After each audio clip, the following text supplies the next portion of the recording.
Title 4, Powers of Corporations, Section 36, Corporate Powers and Capacity. Every corporation incorporated under this code has the power and capacity to sue and be sued in its corporate name, 2. Of succession by its corporate name for the period of time stated in the Articles of Incorporation and the Certificate of Incorporation, 3. To adopt and use a corporate seal, 4. To amend its Articles of Incorporation in accordance with the provisions of this code, 5. To adopt bylaws not contrary to law, morals, or public policy, and to amend or repeal the same in accordance with this code. 6. In case of stock corporations, to issue or sell stocks to subscribers and to sell treasury stocks in accordance with the provisions of this code, and to admit members to the corporation if it be a non-stock corporation. 7.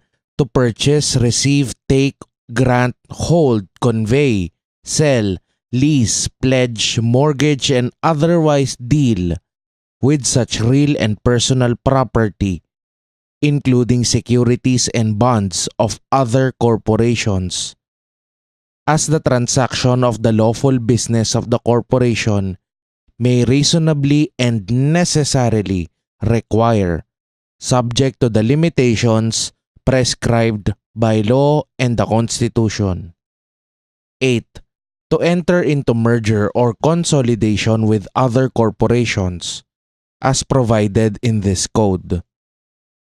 9. To make reasonable donations, including those for the public welfare or for hospital, charitable, cultural, scientific, civic, or similar purposes, provided that no corporation, domestic or foreign, shall give donations in aid of any political party or candidate or for purposes of partisan political activity.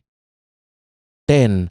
To establish pension, retirement, and other plans for the benefit of its directors, trustees, officers, and employees. And 11. To exercise such other powers as may be essential or necessary to carry out its purpose or purposes as stated in the Articles of Incorporation. Section 37. Power to extend or shorten corporate term. A private corporation may extend or shorten its term as stated in the Articles of Incorporation when approved by a majority vote of the Board of Directors or Trustees and ratified at a meeting by the stockholders representing at least 2/3 of the outstanding capital stock or by at least 2/3 of the members in case of non-stock corporations. Written notice of the proposed action and of the time and place of the meeting shall be addressed to each stockholder or member at his place of residence as shown on the books of the corporation, and deposited to the addressee in the post office with postage prepaid or served personally, provided that in case of extension of corporate term, any dissenting stockholder may exercise his appraisal right under the conditions provided in this code. Section 38. Power to increase or decrease capital stock, incur, create, or increase bonded indebtedness. No corporation shall increase or decrease its capital stock, or incur, create, or increase any bonded indebtedness unless approved by a majority of the Board of Directors and at a stockholders meeting duly called for the purpose. 2/3 of the outstanding capital stock shall favor the increase or diminution of the capital stock, or the incurring, creating, or increasing of any bonded indebtedness. Written notice of the proposed increase or diminution of the capital stock, or of the incurring, creating, or increasing of any bonded indebtedness, and of the time and place of the stockholders' meeting at which the proposed increase or diminution of the capital stock, or the incurring or increasing of any bonded indebtedness is to be considered, must be addressed to each stockholder at his place of residence, as shown on the books of the corporation, and deposited to the addressee in the post office with postage prepaid or served personally. A certificate in duplicate must be signed by a majority of the directors of the corporation and countersigned by the chairman and the secretary of the stockholders' meeting, setting forth the following. 1. That the requirements of this section have been complied with. 2. The amount of the increase or diminution of capital stock. 3. If an increase of the capital stock, the amount of capital stock or the number of shares of no par stock thereof actually subscribed. The names, nationalities, and residences of the persons subscribing. The amount of capital stock or number of no par stock subscribed by each, and the amount paid by each on his subscription, in cash or property, or the amount of capital stock or number of shares of no par stock allotted to each stockholder if such increase is for the purpose of making effective stock dividend therefore authorized. 4. Any indebtedness to be incurred, created, or increased. 5. The actual indebtedness of the corporation on the day of the meeting. 6. The amount of stock represented at the meeting. And 7. The vote authorizing the increase or diminution of capital stock, or the incurring, creating, or increasing of any bonded indebtedness. Any increase or decrease in the capital stock, or the incurring, creating, or increasing of any bonded indebtedness shall require prior approval of the Securities and Exchange Commission. One of the duplicate certificates shall be kept on file in the office of the corporation, and the other shall be filed with the Securities and Exchange Commission and attached to the original articles of incorporation.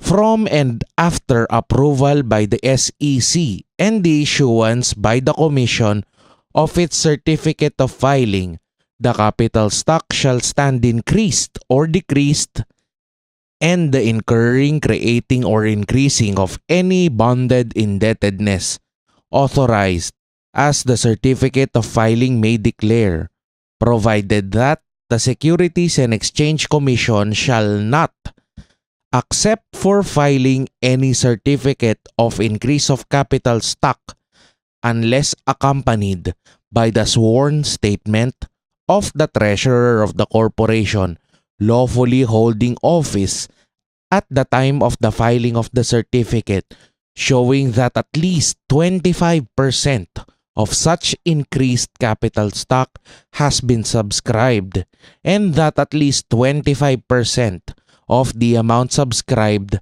has been paid either in actual cash to the corporation, or that there has been transferred to the corporation property, the valuation of which is equal to 25% of the subscription.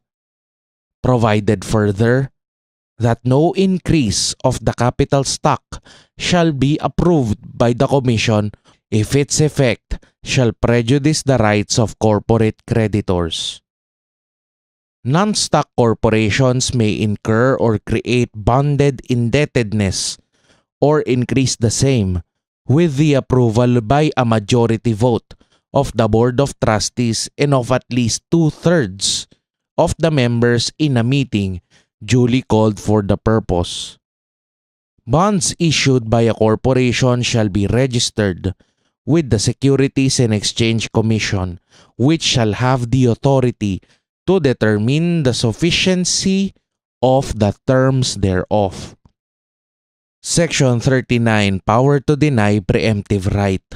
All stockholders of a stock corporation shall enjoy preemptive right to subscribe to all issues or disposition of any shares of any class in proportion to their respective shareholdings, unless such right is denied by the Articles of Incorporation or an amendment thereto, provided that such preemptive right shall not extend to shares to be issued in compliance with laws requiring stock offerings or minimum stock ownership by the public, or to shares to be issued in good faith with the approval of the stockholders representing 2/3 of the outstanding capital stock in exchange for the property needed for corporate purposes or in payment of a previously contracted debt. Section 40. Sale or other disposition of assets. Subject to the provisions of existing laws on illegal combinations and monopolies, a corporation may, by a majority vote of its board of directors or trustees, sell, lease, exchange, mortgage, pledge, or otherwise dispose of all or substantially all of its property and assets, including its goodwill, upon such terms and conditions, and for such consideration which may be money, stocks, bonds, or other instruments for the payment of money or other property or consideration as its board of directors or trustees may deem expedient. When authorized by the vote of the stockholders representing at least 2/3 of the outstanding capital stock, or in case of non-stock corporations, by the vote of at least 2/3 of the members in a stockholders or members meeting duly called for the purpose. Written notice of the proposed action and of the time and place of the meeting shall be addressed to each stockholder or member at his place of residence as shown on the books of the corporation and deposited to the addressee in the post office with postage prepaid or served personally, provided that any dissenting stockholder may exercise his appraisal right under the conditions provided in this code. A sale or other disposition shall be deemed to cover substantially all of the corporate property and assets if thereby the corporation would be rendered incapable of continuing the business or accomplishing the purpose for which it was incorporated.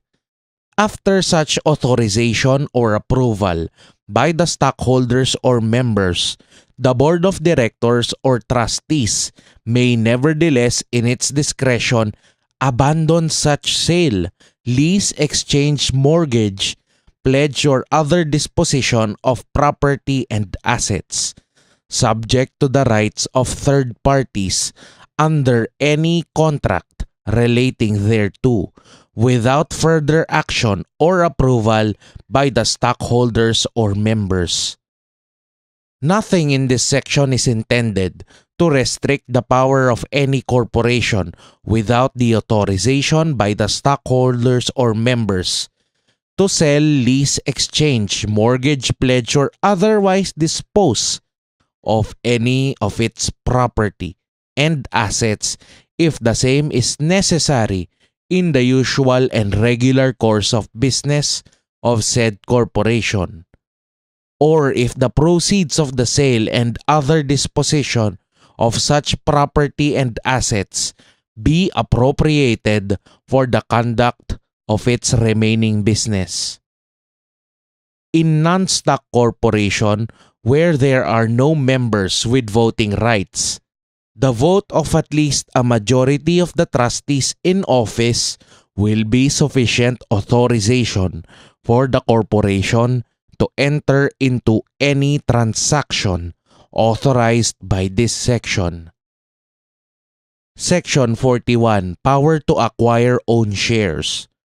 A stock corporation shall have the power to purchase or acquire its own shares for a legitimate corporate purpose or purposes, including but not limited to the following cases, provided that the corporation has unrestricted retained earnings in its books to cover the shares to be purchased or acquired.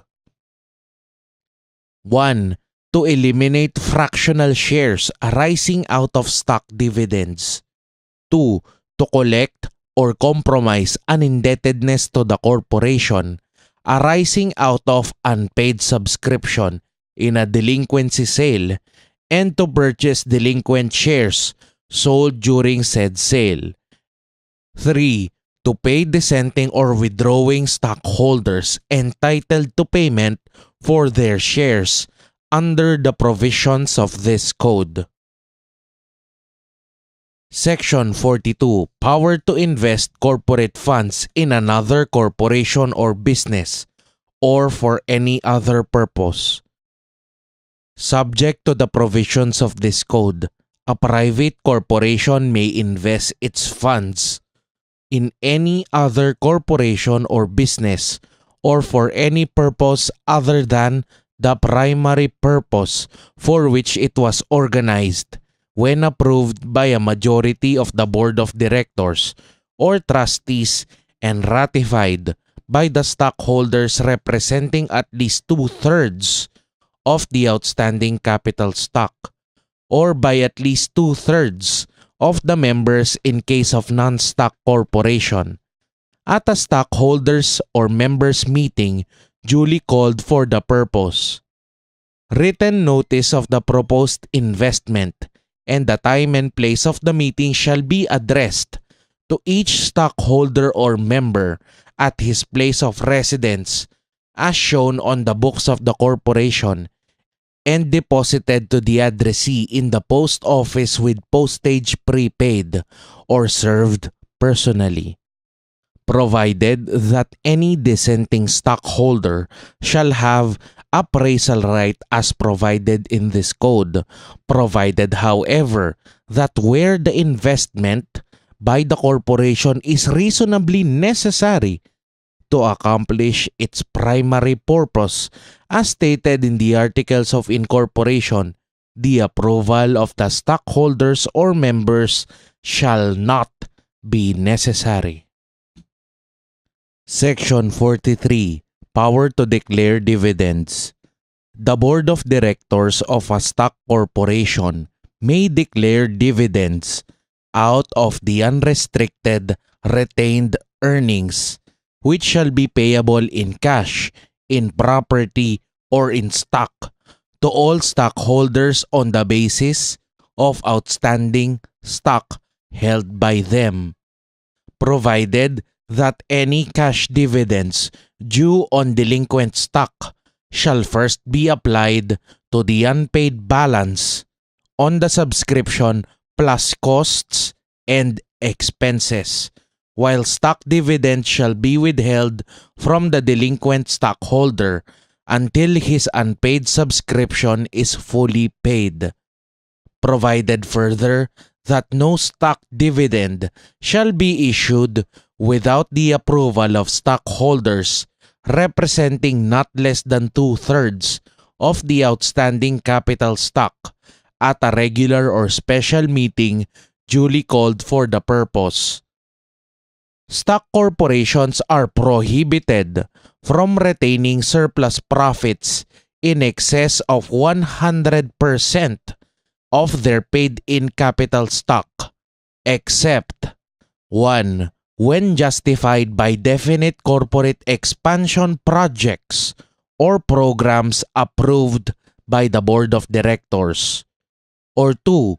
When the corporation is prohibited under any loan agreement with any financial institution or creditor, whether local or foreign, from declaring dividends without its or his consent, and such consent has not yet been secured. Or 3. When it can be clearly shown that such retention is necessary under special circumstances obtaining in the corporation, such as when there is a need for special reserve for probable contingencies.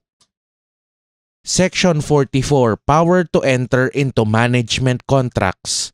No corporation shall conclude a management contract with another corporation unless such contract has been approved by the board of directors and by stockholders owning at least the majority of the outstanding capital stock, or by at least a majority of the members in the case of a non-stock corporation of both the managing and the managed corporation at a meeting duly called for the purpose, provided that 1.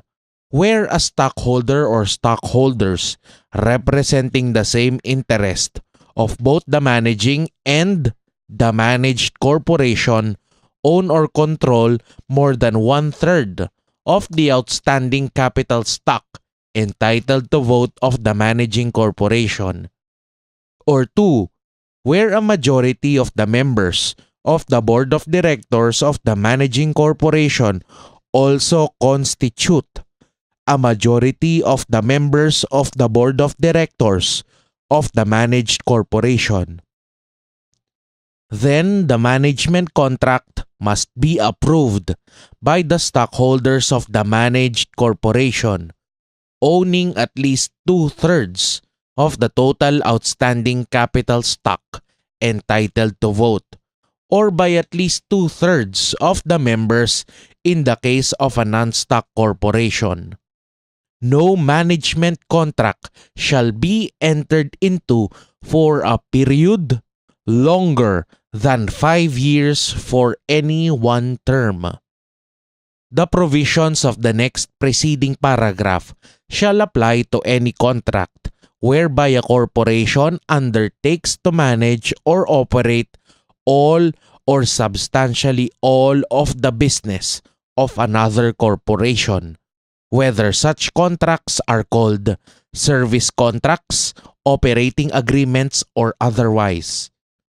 Provided, however, that such service contracts or operating agreements which relate to the exploration, development, exploitation, or utilization of natural resources may be entered into for such periods as may be provided by the pertinent laws or regulations. Section 45. Ultra vires Acts of Corporation.